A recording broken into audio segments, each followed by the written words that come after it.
వివిధ వర్గాల ప్రజలు పార్టీ కార్యకర్తలు నేరుగా కలిసేందుకే సారథ్యం పేరుతో అన్ని జిల్లాలలో యాత్ర కొనసాగిస్తున్నట్లు బీజేపీ రాష్ట్ర అధ్యక్షులు పివిఎన్ మాధవ్ పేర్కొన్నారు. బుధవారం ఏలూరు జిల్లా ఏలూరులో పర్యటన పురస్కరించుకుని పలు కార్యక్రమాల్లో పాల్గొన్న ఆయన మీడియా సమావేశంలో పాల్గొని చిట్ చాట్ చేశారు. ఈ సందర్భంగా మాధవ్ మాట్లాడుతూ సమాజం మర్చిపోయిన వర్గాలకు గుర్తింపు తీసుకువచ్చే విధంగా కృషి చేస్తున్నామని, రిజర్వేషన్ ఫలితాలకు దూరంగా ఉన్న వారికి ప్రాధాన్యత ఇస్తూ రాష్ట్రంలో ఒక రోడ్ మ్యాప్ రూపొందించుకుని అనేక కార్యక్రమాలు చేపడుతున్నామని చెప్పారు. కుటుంబ కలహాలు, ఆధిపత్య పోరు ఆ పార్టీలో పరాకాష్ఠకు చేరాయని, దగాకోరు పార్టీగా తెలంగాణను దోచుకున్న పార్టీగా బీఆర్ఎస్ మారిందని మాధవ్ పేర్కొన్నారు. విపరీతంగా దోచుకున్న డబ్బుల పంపకాల్లో వచ్చిన తేడా కారణంగానే కవితపై వేటు పడిందని, తెలంగాణ సెంటిమెంట్ను అడ్డం పెట్టుకుని ప్రజలను పక్కదార పట్టించింది బీఆర్ఎస్ అని తెలిపారు. రాష్ట్రంలో బీజేపీ ప్రభావవంతమైన స్థానంలో ఉందని, రాష్ట్రంలో ఏ నిర్ణయమూ బీజేపీ ప్రమేయం లేకుండా జరగదనేది వాస్తవమని మాధవ్ స్పష్టం చేశారు. ఈ కార్యక్రమంలో రాష్ట్ర కార్యదర్శి గారపాటి చౌదరి, జిల్లా అధ్యక్షులు విక్రమ్ కిషోర్, మాజీ ఎమ్మెల్యే అంబికా కృష్ణ, సుధాకర్ కృష్ణ, జిల్లా ఓబీసీ సెల్ అధ్యక్షులు కాట్రు విజయ్ తదితరులు పాల్గొన్నారు. పర్యటనకి సారథ్యం అని పేరు పెట్టి ఉదయం నుంచి సాయంకాలం వరకు వివిధ వర్గాల ప్రజల్ని కలిసే కార్యక్రమం, అలాగే మా పార్టీ కార్యకర్తల్ని కలిసి వాళ్ళతో సమావేశం, ఆ విధంగా ఈ యొక్క కార్యక్రమం ఏర్పాటు చేసుకోవడం జరిగింది.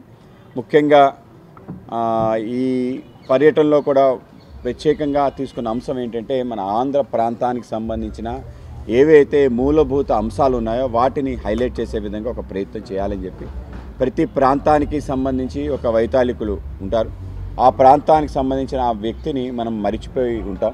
అలాగే ఇవాళ ఆ ఏలూరు సంబంధించిన మా సారథ్యం అనే పర్యటన ప్రారంభించిన సందర్భంలో మేము మొదటగా మూర్తిరాజు గారికి నివాళులర్పించి మేము ప్రారంభించడం జరిగింది. కేవలం ఈ జిల్లానే కాదు, మన ఆంధ్ర ప్రాంతంలో ఉండే అనేక మంది వైతాళికులు, ఎవరైతే మహానుభావులు మన భాష ఉన్నతి కోసం కృషి చేశారో, అలాగే మన సంస్కృతిని కాపాడడం కోసం, ఆంధ్ర ప్రాంతం ఏర్పడడం కోసం ఎవరైతే పోరాటం చేశారో వాళ్ళందరి యొక్క విశేషాలని ప్రజలకు ముందుకు తీసుకెళ్లే ప్రయత్నం చేస్తున్నాం. ఆ విధంగానే మా యొక్క ఈ సారథ్యం అనే కార్యక్రమం కొనసాగుతుంది. పార్టీకి మొదటి నుంచి బూత్ యాక్టివిటీ ప్రత్యేకంగా ఉంటుంది.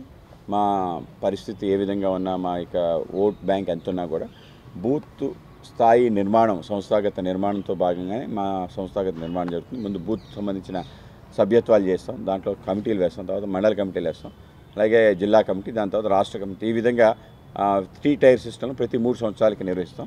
అయితే బూత్ని బలోపేతం చేయటం, దాంట్లో మా దగ్గర బలంగా ఆ బూత్లు ఉండకపోవడం అనేది ఒక సమస్య. దాన్ని మరింతగా శ్రద్ధ పెట్టి దాన్ని ఇంకా క్రియాశీలకంగా చేసి, ఎవరైతే పార్టీ పట్ల కొంత అంకిత భావంతో పనిచేసే కింద స్థాయి వ్యక్తులు ఎంచుకొని ఆ విధంగా ముందుకెళ్లే ప్రయత్నం చేస్తాం.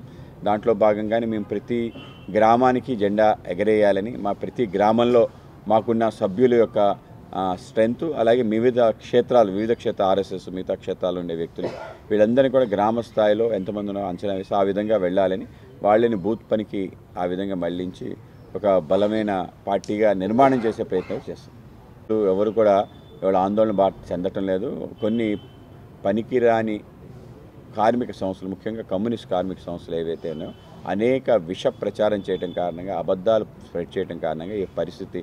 వాళ్ళు ఏవైతే పాంప్లెట్ నిజంగా అదే కాదు, చాలా పత్రికలకు మీకు చెప్పడం జరిగింది. ఇవాళ స్టీల్ ప్లాంటు మరింత సమర్థవంతంగా నడుస్తుంది. 3వ బ్లాస్ట్ ఫర్నేస్ ప్రారంభమైంది. స్టీల్ ప్లాంట్ యొక్క ఏదైతే కెపాసిటీ ఉందో 7.4 మిలియన్ మెట్రిక్ టన్, ఇవాళ 6.4 మిలియన్ మెట్రిక్ టన్ రావటం జరిగింది. 3వ బ్లాస్ట్ ఫర్నేస్ ప్రారంభమైంది.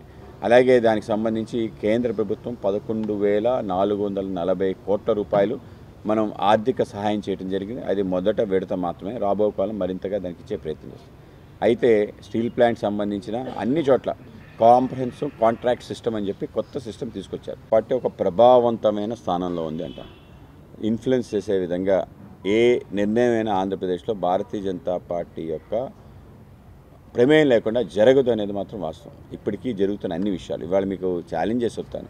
ఇవాళ పోలవరం కానీ, అమరావతి నిర్మాణం కానీ, విశాఖ స్టీల్ ప్లాంట్ కానీ, విశాఖ రైల్వే జోన్ కానీ, రాష్ట్రంలో వచ్చిన నేషనల్ ఇన్స్టిట్యూషన్స్ కానీ, రాబోతున్న మెడికల్ కాలేజ్ కానీ, ఏకలవ్య పాఠశాలలు కానీ, ఇలా ఒకటి కాదు రెండు మీకు 100 చెప్తాను. రోడ్లు, పోర్ట్లు, విమానాశ్రయాలు, అలాగే ఫిషింగ్ హార్బర్స్, ఇవన్నీ కూడా ఎలా వస్తున్నాయి, ఎందుకు వస్తున్నాయి, ఎవరు తెస్తున్నారు అనేది మీ అందరికీ తెలుసు. ఆ విధంగా ఒక ప్లాన్ వేలో ఆంధ్రప్రదేశ్లో అన్ని ప్రాంతాలకి సమతుల్యమైన అభివృద్ధి జరిగే విధంగా ఒక పెద్ద ప్రయత్నం చేస్తున్నాం. ఆ విధంగా చూస్తాం.